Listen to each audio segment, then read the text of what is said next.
After all the automated steps are complete, the balloons are handed over to skilled workers for final inspection. Did you ever think balloons went through a quality check? Any balloon with a flaw, whether it's a hole or a misshapen form, won't make it past this stage.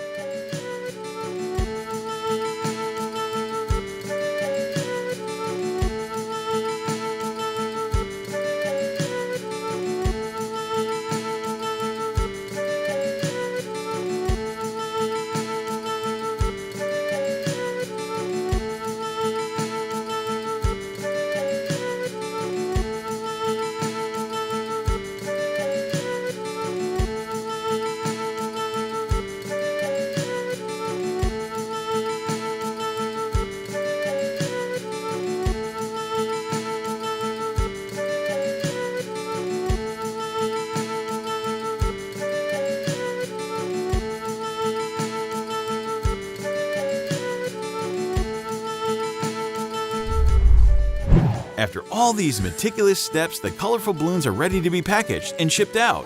They'll show up at parties, festivals, or even balloon blowing competitions. I left the factory feeling thrilled. Who would have thought that from simple drops of latex, a whole world of colorful fun could be created?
Although balloons bring joy, they can also harm the environment.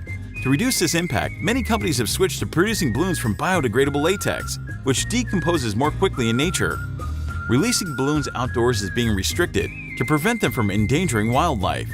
Instead, people are encouraged to reuse balloons or opt for more eco-friendly alternatives like air-filled balloons or paper lanterns. They're made not just from latex, but also from materials like mylar and can be filled with helium to float in the air.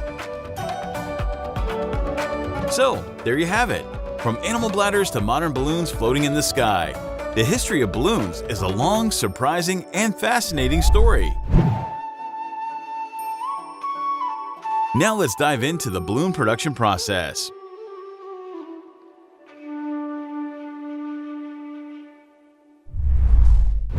First, to create those shiny balloons you see at parties, there's no magic involved, just something a bit stretchy. That's right, latex, a milky white liquid harvested from rubber trees. Have you ever wondered where those little balloons come from? Definitely not from fairy tales. They begin in tropical forests, where rubber trees carefully release each drop of latex. Who knew something so ordinary could transform into something that brings so much joy?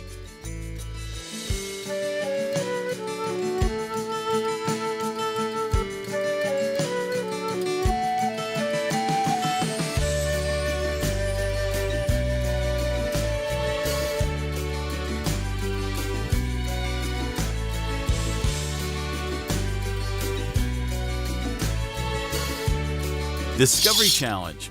Do you prefer classic round balloons or fun-shaped balloons? Tell us why in the comments. Next up, did you know that latex isn't naturally colorful? To create red, blue, or even rainbow balloons, The story of balloons didn't start with rubber or latex, but with animal bladders. Sounds odd, right? But it's true.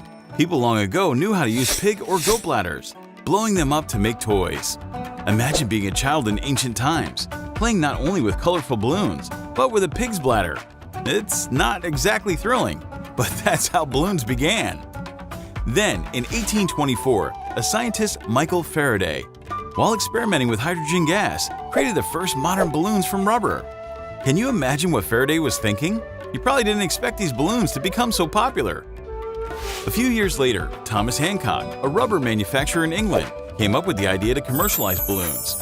He started selling DIY balloon kits. Yes, you could make your own balloons right in your living room. But the balloon story doesn't stop there. In the 1930s, latex balloons, the kind we see today, were introduced. Made from liquid rubber, they were much easier to produce and process than regular rubber. These colorful and durable balloons quickly dominated parties and parades, from birthday celebrations to major events. Today, balloons have gone far beyond their humble beginnings. 1.2 billion balloons are produced worldwide each year? That's right, you didn't misread. This number is even higher than the population of many countries. And to create those adorable balloons you often see floating in the sky, thousands of liters of latex are required.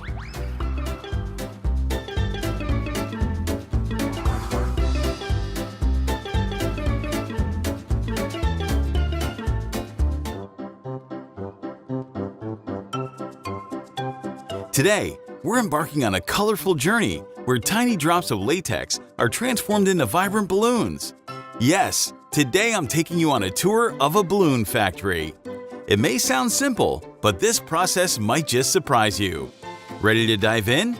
Let's get started.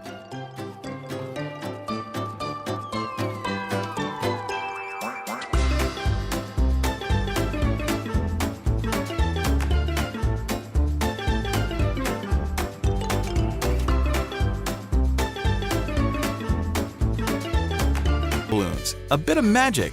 Well, actually a bit of special chemicals is needed. I was taken to an area that looked like a mad scientist lab. Here, they add dyes and other additives to the latex. Can you imagine? Just a bit of color powder and suddenly the whole batch of latex turns a bright, vivid pink.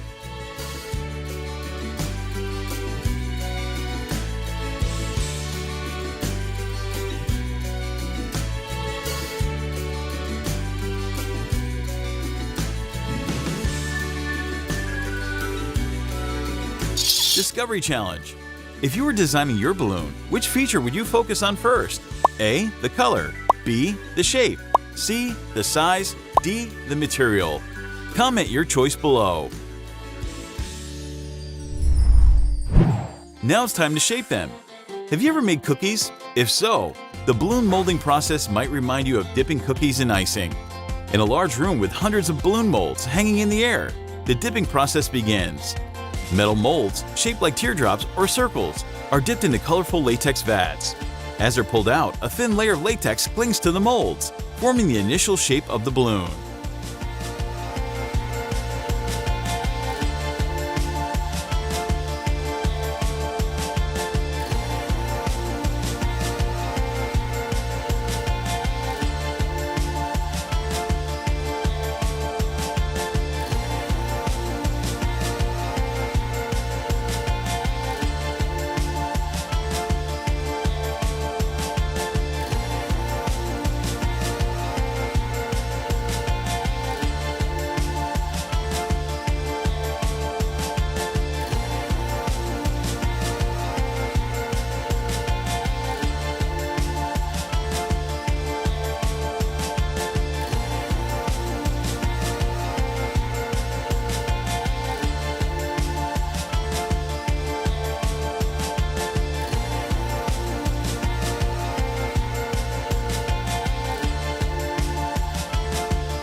Seeing those molds hanging in the air reminds me of making cookies with my grandma.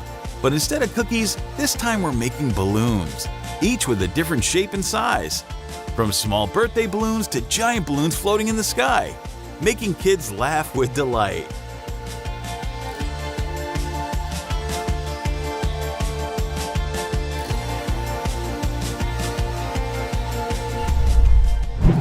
After dipping, we need to bake them a bit, also known as drying and vulcanizing. If you thought only cookies needed baking, think again. Here the balloons are placed in a drying oven, not an actual cookie oven of course, where the temperature is carefully controlled to make the balloons strong, elastic, and ready for the next steps. Once the balloons are ready, automated machines carefully remove them from the molds. Next, they go through a thorough washing and drying process. Once dry, another set of machines adds the colorful decorative patterns that make each balloon unique. Seeing how seamlessly each step flows, I couldn't help but exclaim, "It's amazing how far technology has come!"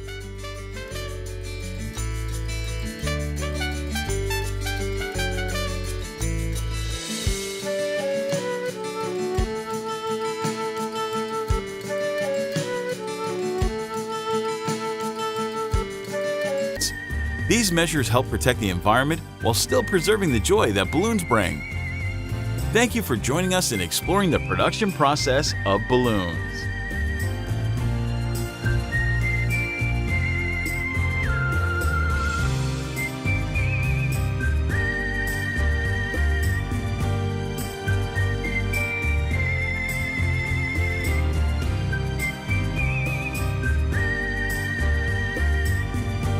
Enjoy exploring factory production with us? Like, share, and subscribe to Captain Discovery for more fascinating insights into manufacturing.